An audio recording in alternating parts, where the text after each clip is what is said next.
Good morning, students. Yesterday, in our last video, we have studied about chemical properties of metals and non-metals. In chemical properties, we have studied about reaction with oxygen, reaction with water, reaction with acids. Now we come to the next point, reaction with bases. Some metal react with bases to form salt and hydrogen gas. तो कुछ metal हैं जो base के साथ react करके क्या करते हैं, सॉल्ट और हाइड्रोजन गैस बनाते हैं। एल्यूमिनियम मेटल है, जैसे वो सोडियम हाइड्रोक्साइड एक बेस है, उसके साथ रिएक्ट करेगा तो क्या बनाएगा, सॉल्ट बनाएगा और साथ में क्या बनाएगा, हाइड्रोजन गैस निकलेगी उसमें से। तो सोडियम एल्यूमिनेट जो बन जाता है सोडियम हाइड्रोक्साइड और एल्यूमिनियम के मिक्सचर से, तो वो क्या है, सॉल्ट है। सोडियम एल्यूमिनेट क्या है, NaAlO2। तो ये क्या चीज़ है, सॉल्ट बन गया और हाइड्रोजन गैस निकल रही है।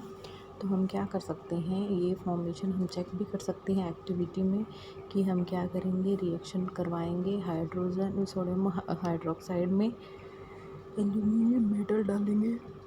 तो उससे क्या होगा, जब एल्यूमिनियम फॉयल या फिर हम कोई भी उसका टुकड़ा हम डाल देंगे सोडियम हाइड्रोक्साइड में, तो हीट हो जाएगा और ट्यूब है जो बॉइलिंग ट्यूब है वो गर्म हो जाएगी। उसको अगर हम बर्नर पे रखेंगे तो हीट अप हो जाएगा, और अगर उसके फेस के या माउथ के पास जब हम मैच स्टिक लेके जाएंगे तो उससे क्या होगा, उससे हमें पता चलेगा कि पॉप साउंड के साथ बर्न होगा। मतलब उससे क्या पता चल रहा है कि हाइड्रोजन गैस निकल रही है, मतलब कि सॉल्ट बन गया और हाइड्रोजन गैस निकल के बाहर आ रही है। ठीक, नेक्स्ट है जिंक मेटल है, वो भी ऐसे ही सोडियम हाइड्रोक्साइड के साथ रिएक्शन करता है और हाइड्रोजन गैस से इवॉल्व होती है। Aluminium and zinc are the two common metal which react with base to produce hydrogen gas. In general we can say that some metal react with sodium hydroxide to produce hydrogen gas. तो कुछ ऐसे हैं जो react करते हैं sodium hydroxide के साथ, लेकिन सभी मेटल रिएक्ट नहीं करते और हाइड्रोजन गैस प्रोड्यूस नहीं करते। सेकंड पॉइंट है, some non metal react with basis like sodium hydroxide but no hydrogen gas is produce. तो कुछ नॉन मेटल ऐसे हैं जो रिएक्ट कर जाते हैं बेस के साथ, लेकिन हाइड्रोजन गैस प्रोड्यूस नहीं होती। रिएक्शन सच ऐसी नहीं होती कि आपको हाइड्रोजन गैस की इवोल्यूशन से पता चले कि रिएक्शन कंप्लीट हो गई है। ठीक है, नेक्स्ट है हमारे पास रिएक्टिविटी सीरीज़ ऑफ मेटल। तो मेटल्स को कैसे हम बता सकेंगे कि ये स्ट्रॉन्ग है, ये हार्ड है, या ज़्यादा रिएक्टिव है, वो उसकी रिएक्टिविटी सीरीज़ के बेसिस पे। मतलब जो ज़्यादा रिएक्टिव है उसको हम टॉप पे रखेंगे और जो लेस रिएक्टिव है उसको हम सबसे नीचे रखेंगे। तो जो सीरीज़ बनी है उसमें क्या है, जो टॉप पे है वो हाईली रिएक्टिव है और जो सबसे नीचे है वो क्या है, लीस्ट रिएक्टिव है। तो पोटेशियम है वो बहुत ज़्यादा रिएक्टिव है। पोटेशियम और सोडियम को आपने अभी पीछे पढ़ा था कि कैरोसिन में डाल के रखना पड़ता है, ये इतने रिएक्टिव हैं कि हवा से पानी से सबसे रिएक्ट कर जाते हैं। तो पोटेशियम है, सोडियम है, उसके बाद सोडियम से कम रिएक्टिव कौन है, कैल्शियम है। कैल्शियम से कम रिएक्टिव कौन है, मैग्नीशियम है। मैग्नीशियम से कम रिएक्टिव एल्यूमिनियम है। तो मतलब हम नीचे की तरफ जा रहे हैं तो केमिकल रिएक्टिविटी वो घट रही है।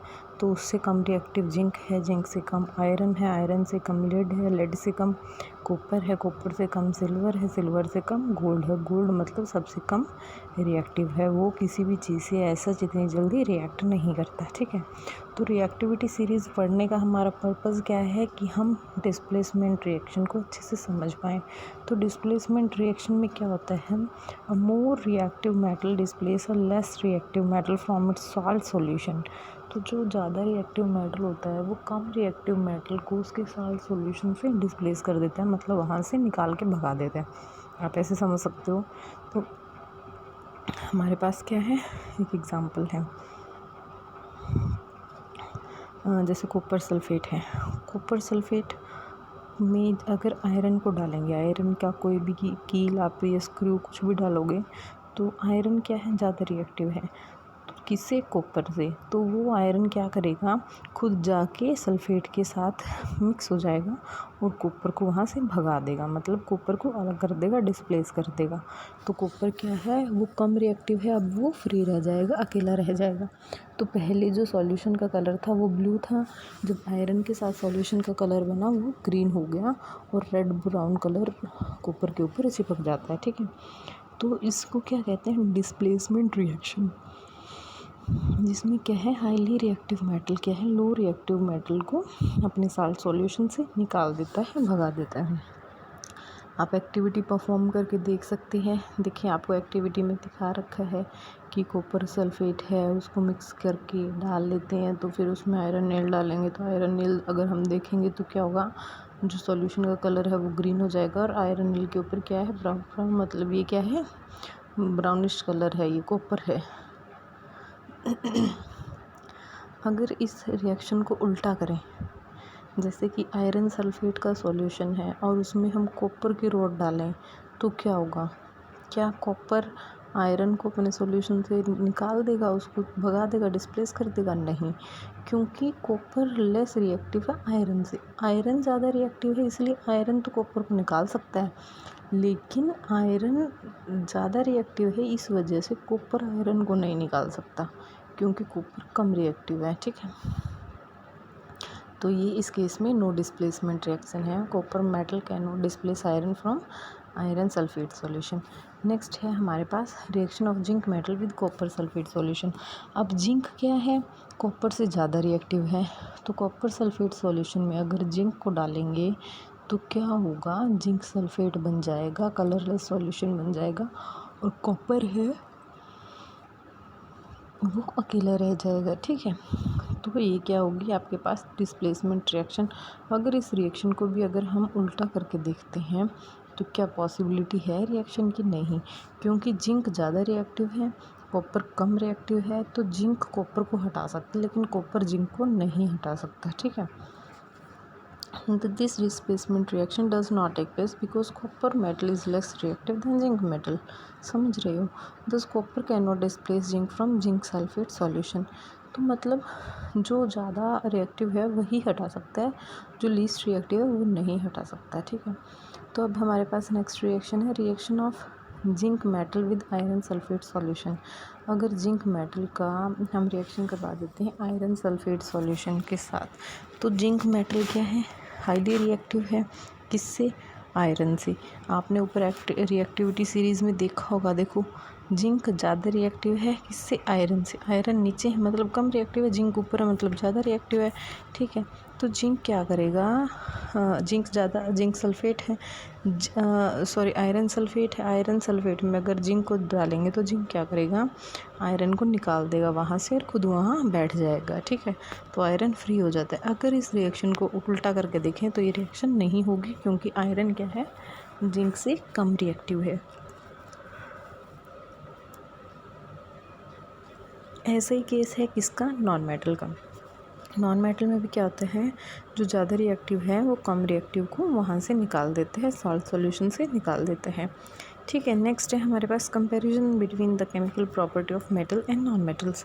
मेटल और नॉन मेटल की हमें केमिकल प्रॉपर्टी में कैसे कंपैरिजन कर सकते हैं। मेटल है वो बेसिक ऑक्साइड बनाते हैं, नॉन मेटल एसिडिक ऑक्साइड बनाते हैं। मेटल क्या करते हैं, वाटर के साथ हाइड्रोजन गैस निकालते हैं जब रिएक्शन करते हैं, लेकिन जो सिल्वर है, गोल्ड है, वो किसी भी चीज़ से वाटर की किसी भी फॉर्म से रिएक्ट नहीं करते। नॉन मेटल है वो वाटर से रिएक्ट नहीं करते, ठीक है। मेटल क्या है, डाइल्यूट एसिड से रिएक्ट करके हाइड्रोजन गैस निकालते हैं, कॉपर सिल्वर और गोल्ड को छोड़ के ये रिएक्ट नहीं करते। नॉन मेटल है किसी भी डाइल्यूट एसिड से रिएक्ट नहीं करते, ठीक। नेक्स्ट है हमारे पास सैम्पल प्रॉब्लम। सैम्पल प्रॉब्लम में क्या है, an element react with oxygen to form an oxide. कोई एलिमेंट है जो ऑक्सीजन के साथ रिएक्ट करके ऑक्साइड बनाता है, ठीक बात है। An aqueous solution of this oxide turn red litmus paper blue. और इसका जो अगर हम पीएच टेस्ट देखें तो ये क्या करता है, रेड लिटमस को ब्लू में चेंज करता है, मतलब बेसिक ऑक्साइड है। इस द एलिमेंट इज़ मेटल और नॉन मेटल, तो क्या है ये, क्या है मेटल है, क्योंकि मेटल क्या है ऑक्सीजन के साथ कंबाइन करके ऑक्साइड बनाते हैं और रेड लिटमस को ब्लू में चेंज करते हैं, मतलब उनके ऑक्साइड क्या होते हैं, बेसिक होते हैं नेचर में। समझ रहे हो। सेकेंड प्रॉब्लम है why is iron not deposited over a copper plate when the copper plate is dipped in iron sulphate solution. जब कॉपर प्लेट को आयरन सल्फेट सॉल्यूशन में हम डिप करते हैं तो क्या है, आयरन क्यों नहीं चिपकता, क्योंकि कॉपर है कम रिएक्टिव है, कॉपर तो चिपक जाता है, लेकिन आयरन ज़्यादा रिएक्टिव है। तो आयरन क्या करता है, आयरन तो कॉपर को निकाल सकता है उसके सॉल्यूशन से, लेकिन कॉपर नहीं निकाल सकता आयरन सल्फेट सॉल्यूशन से आयरन को। तो इस वजह से क्या है, उसके ऊपर कॉपर प्लेट के ऊपर वो नहीं डिपॉजिट होता। थर्ड है कॉपर सल्फेट प्लस आयरन है, iron sulphate plus copper, iron sulphate plus zinc है, जिंक सल्फेट प्लस आयरन। तो ये क्या है हमारे पास, रिएक्टिविटी हम बता रहे हैं कि आयरन कॉपर से ज़्यादा रिएक्टिव है तो वो उसको डिस्प्लेस कर देता है। ये डिस्प्लेसमेंट रिएक्शन शो कर रखी है। आयरन सल्फेट में जिंक ज़्यादा रिएक्टिव है तो जिंक क्या करता है, उसको डिस्प्लेस कर देते हैं। नेक्स्ट है Saloni took a piece of burning charcoal and collected the gas evolve in the test tube. How will she find the nature of the gas, write down the word equation of all reaction taking place in the process. तो क्या है, सलोनी क्या करती है, burning charcoal लेती है। Charcoal मतलब क्या है, कार्बन का पार्ट, कार्बन मतलब क्या है, नॉन मेटल है। नॉन मेटल को अगर, तो फर्स्ट आंसर हमारे पास क्या हो गया, ये है नॉन मेटल। तो नॉन मेटल की क्वालिटी क्या होती है, वो ब्लू लिटमस को रेड में चेंज करता है, मतलब क्या है, एसिडिक ऑक्साइड बनाता है। मतलब जब उसको ऑक्सीजन के साथ रिएक्शन करवाते हैं तो वो एसिडिक ऑक्साइड बनाता है और ब्लू लिटमस को रेड में चेंज करता है। तो कार्बन जब ऑक्सीजन से मिलेगा तो कार्बन डाइऑक्साइड बना देगा, और कार्बन डाइऑक्साइड जब वाटर से मिक्स होगा तो कार्बोनिक एसिड बनाता है, मतलब ये एसिडिक है नेचर में। ठीक है, तो हमारे पास कुछ यूज़ है मेटल्स के। मेटल कहाँ यूज़ होते हैं, मेटल उनकी क्वालिटी के हिसाब से यूज़ होते हैं, जैसे एरोप्लेन, ट्रेन, बस, कार, सैटेलाइट, इन सब को बनाने में। जैसे आयरन है, एल्युमिनियम है, स्टील है, इन सब चीज़ों का यूज़ कहाँ होता है, डे टू डे जो इंडस्ट्रीज़ की जो प्रोसेसिंग होती है, इक्विपमेंट्स होते हैं, या फिर जो ट्रांसपोर्टेशन के इक्विपमेंट्स हैं, इन सब चीज़ों में क्या है, मैक्सिमम मेटल्स के यूज़ होते हैं। आप देख सकते हैं मेटल में फर्स्ट है आयरन, कॉपर और एल्युमिनियम मेटल है।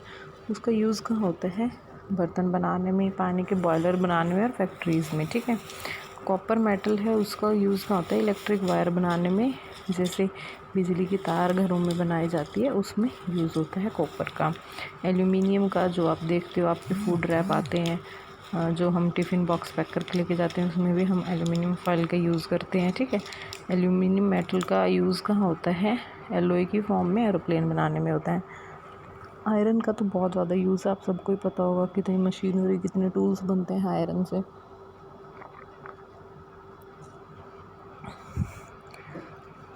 जिंक है, जिंक को यूज़ किया जाता है गैल्वेनाइजिंग आयरन टू प्रोटेक्ट। जब आयरन को रस्टिंग होने से बचाने के लिए जिंक की कोटिंग कर दी जाती है, उस प्रोसेस में जिंक का यूज़ होता है गैल्वेनाइजेशन के लिए। सिल्वर और गोल्ड का ज्वेलरी बनाने में यूज़ होता है। मरकरी है जिसका थर्मोमीटर में यूज़ होता है। ठीक है, तो आयरन हमारी बॉडी में हीमोग्लोबिन के रूप में प्रेजेंट होता है रेड ब्लड सेल्स में, और जो क्या करता है, लंग्स से ऑक्सीजन को टिश्यूज़ तक पहुंचाता है। तो जब खून की कमी हो जाती है, एचबी कम हो जाता है, तो हमें वीकनेस और थकान बहुत फील होने लग जाती है। ठीक है, नेक्स्ट है uses of non metal. Non metal के क्या यूज़ हैं, ऑक्सीजन नॉन मेटल है जिसका यूज़ क्या है, ब्रीदिंग में यूज़ होता है, खाना बनाने में प्लांट्स यूज़ करते हैं, और हम एनिमल्स या और ह्यूमन बींग्स क्या है, ब्रीदिंग में उसको यूज़ करते हैं। नाइट्रोजन का यूज़ कहाँ होता है, खेतों में होता है, फर्टिलाइज़र के रूप में होता है। प्लांट्स वगैरह हैं जो उनको ग्रोथ करने में ही हेल्प करता है। और जो फूड पैकिंग में है उसमें भी एयर की बजाय नाइट्रोजन गैस डाल दी जाती है, वो फूड को फ्रेश रखती है। क्लोरीन का यूज़ कहाँ होता है? क्लोरीन का वाटर प्यूरिफाइंग प्रोसेस में यूज़ होता है। क्लोरीन की एबिलिटी होती है, जर्म्स को वो किल करती है, कीटाणुओं को मार देता है, इस वजह से उसको ड्रिंकिंग वाटर सप्लाई को जर्म फ्री बनाने के लिए क्लोरीन का यूज़ होता है। आयोडीन का यूज़ होता है पर्पल कलर्ड सॉल्यूशन बनाने में, टिंक्चर आयोडीन जिसको कहते हैं, जिसको जख्मों पर एज अ एंटीसेप्टिक लगाया जाता है। ठीक है। सल्फ़र और फास्फोरस नॉन मेटल है जिसका यूज़ पटाखे वगैरह बनाने में होते हैं। सल्फ़र नॉन मेटल है जिसका यूज़ रबर को हार्ड करने में भी किया जाता है। कार्बन नॉन मेटल है जिसको एज अ फ्यूल भी यूज़ किया जाता है ना, कार्बन से बने चारकोल है या फिर कोल है, इसका यूज़ कोल है बहुत इंडस्ट्रीज़ में यूज़ होता है, थर्मल पावर प्लांट्स में यूज़ होता है। पहले तो ट्रेन चलाने में भी कोल का यूज़ करते थे, तो ये कार्बन की फॉर्म है, इसको एज अ फ्यूल यूज़ किया जाता है। इसके साथ होता है आपका चैप्टर ख़त्म। अब हम करेंगे नेक्स्ट वीडियो में हमारे क्वेश्चंस।